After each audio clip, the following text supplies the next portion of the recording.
Berlatar belakang pada tahun di mana Kinder Joy belum semahal sekarang, kota New York sedang dalam masa kritis dan dipenuhi kejahatan yang tak terkendali akibat munculnya gangster yang berbuat tindak kejahatan secara acak. Terrible sadness is carried with it, and the soul can't rest. Diawali dengan memperlihatkan beberapa polisi yang sedang memeriksa sebuah TKP, di mana di situ ditemukan pasangan kekasih yang jadi korban kejahatan sebuah gangster, di mana sang pria meninggal karena terjatuh dari lantai gedung dan si wanita disiksa hingga ditemukan sekarat. Anak ini bernama Sarah, dia adalah adik dari si wanita, tanpa si wanita tahu bahwa kekasihnya atau si pria sudah meninggal akibat jatuh dari ketinggian yang sangat tinggi. Entah bagaimana kronologis kejadian tersebut, tetapi yang pasti si wanita dinyatakan meninggal saat dalam perjalanan ke rumah sakit. 1 tahun kemudian kita akan melihat sebuah momen luar biasa dari sedikit keajaiban alam semesta, di mana seekor burung gagak tiba-tiba hinggap tepat di atas batu nisan kuburan si pria tadi yang membuatnya kembali bangkit dari kuburan.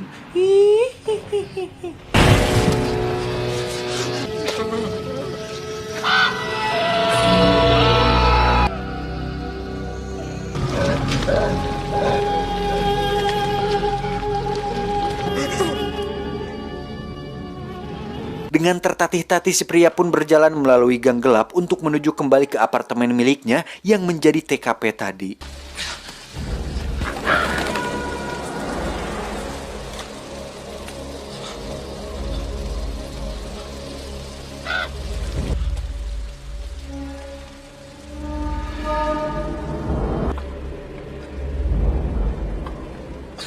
Hingga saat dia sampai di sana, si pria pun menemukan kucing miliknya yang merupakan saksi bisu dalam kejadian tersebut, di mana si pria tiba-tiba bisa melihat ingatan si kucing melalui matanya yang menyaksikan sang kekasih diperkosa beramai-ramai dan disiksa dengan sangat amat sadis.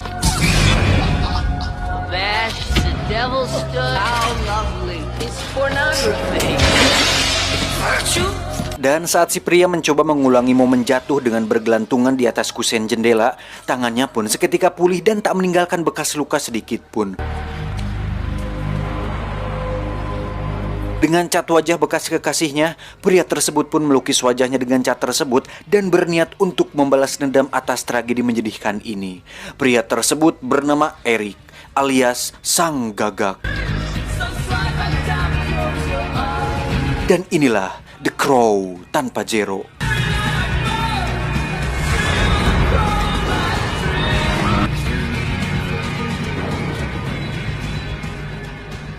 Melalui mata si Gagak, Eric pun mengikutinya dan berlari dari gedung ke gedung. Hingga saat salah satu pelaku ditemukan, Eric pun menjatuhkan dirinya dari gedung tersebut.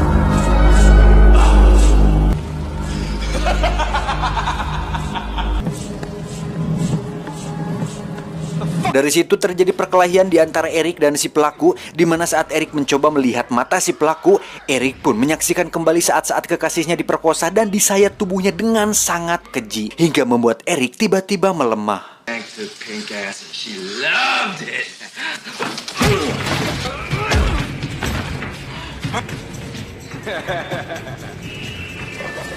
Namun saat si pelaku melempar pisaunya, Eric dengan mudah menangkapnya dan melempar balik hingga si pelaku tewas saat itu juga. Victims, aren't we all?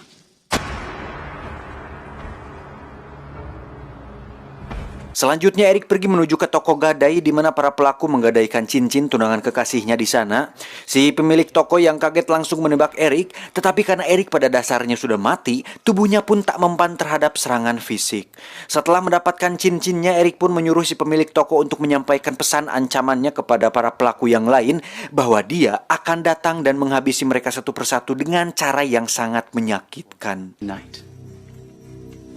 Setelah itu Eric pun pergi membawa sebuah gitar miliknya yang berada di sana dan meledakkan tempat tersebut.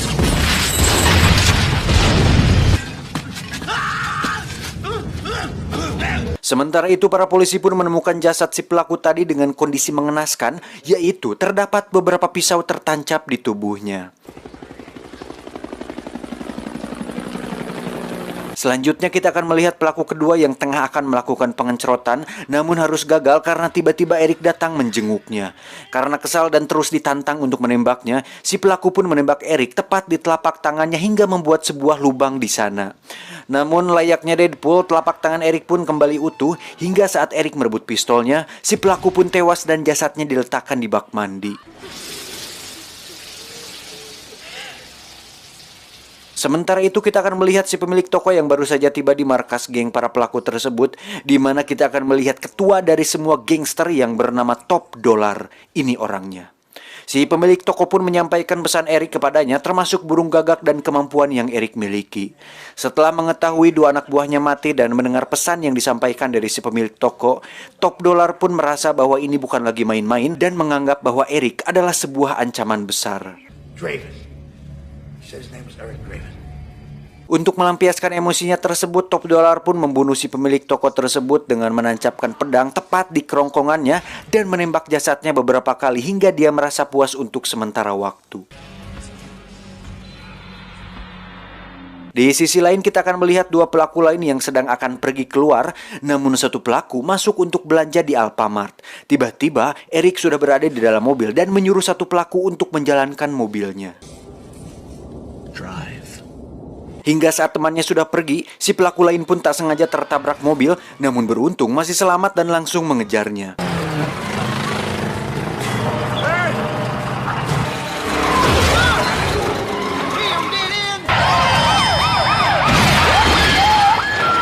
Sampai di dermaga, Eric pun mengikat si pelaku dengan lakban yang di situ terdapat beberapa peledak. Hingga saat si pelaku menyadari bahwa itu Eric, di situ dia sadar bahwa apa yang telah dilakukannya benar-benar suatu kesalahan besar.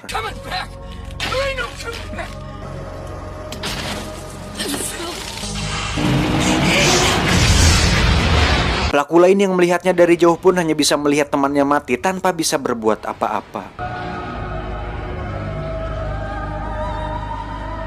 Di sisi lain kita akan melihat ajudan dari si Top Dollar sedang memeriksa makam Eric yang berlubang untuk mencari tahu tentang kelemahan dari si Eric ini.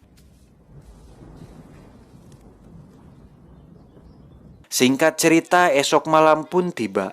Si pelaku yang selamat pun terlihat sedang berada di markas, di mana dia menjelaskan semuanya kepada Top Dollar bahwa ada pria dengan lukisan di wajahnya yang sebentar lagi akan membunuhnya. Untuk itu si pelaku pun meminta pertolongan Top Dollar untuk melindunginya. This ghost gonna kill my ass next. Come on.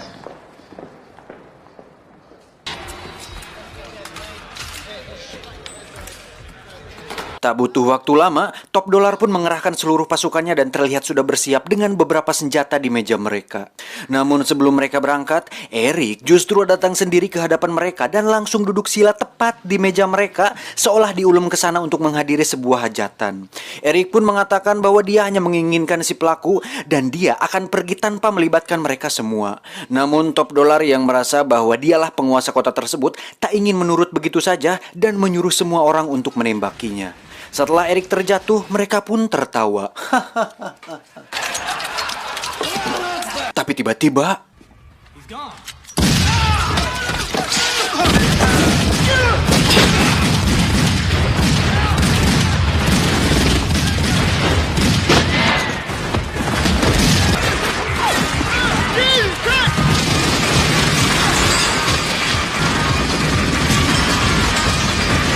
dari situ pun terjadi tembak-tembakan di mana Eric berhasil membunuh mereka semua, termasuk pelaku terakhir yang menjadi targetnya.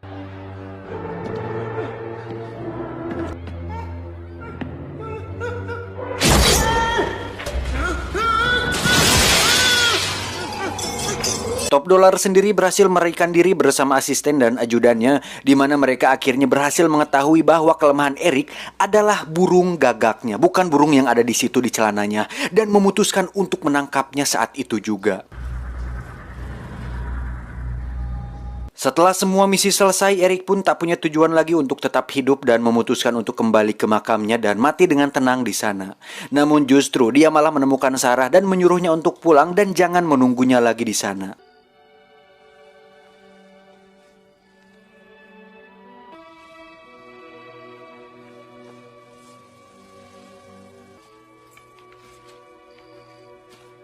Tak diduga, Top Dollar ternyata mengikutinya dan menculik Sarah untuk memancing agar Eric datang.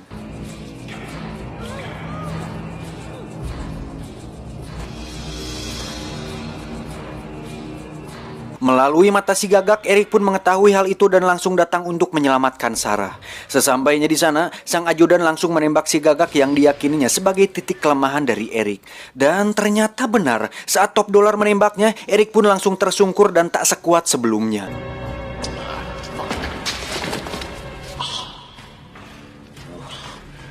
Ghost, you bleed just fine. Melihat si Gagak masih bergerak, Top Dollar pun menyuruh ajudannya untuk membunuhnya, tetapi berhasil digagalkan oleh kedatangan bapak polisi yang langsung menembaki mereka semua. Terjadi adegan tembak-tembakan di mana si ajudan berhasil dilumpuhkan, tetapi Top Dollar dan si asisten berhasil membawa Sarah bersama mereka. Si Pak Polisi sendiri terkena tembakan yang membuatnya tidak bisa lagi membantu Eric, sehingga Eric harus menyelesaikan semua ini sendirian. Dengan bahunya yang terluka, Eric pun menghampiri si asisten yang mengancam akan membunuh Gagaknya, tetapi justru si Gagak berhasil mematuk mata si asisten hingga membuatnya tewas terjatuh. Mamam. Top Dollar sendiri terlihat sedang menyandera Sarah di atap gereja dan mengancam akan melemparnya ke bawah. Beruntung Sarah berhasil nyangkoyot atau menggantung di ujung atap. Eric sendiri harus bertarung dengan Top Dollar dengan kondisi terluka hingga saat Eric kalah, dia pun mencengkram kedua mata Top Dollar dan mentransfer penderitaannya selama hidup ini sehingga membuat si Top Dollar terjatuh dari atap.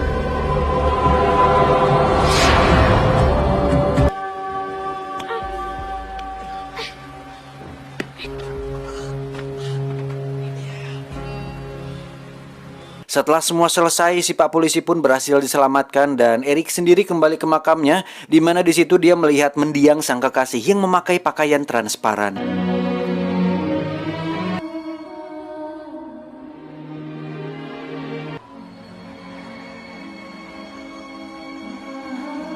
Setelah apa yang terjadi, bisa disimpulkan bahwa burung gagak benar-benar sangat berkontribusi besar terhadap kelangsungan hidup seorang jenazah yang mati penasaran. Way to have them live on. Tamat, ending yang membagongkan.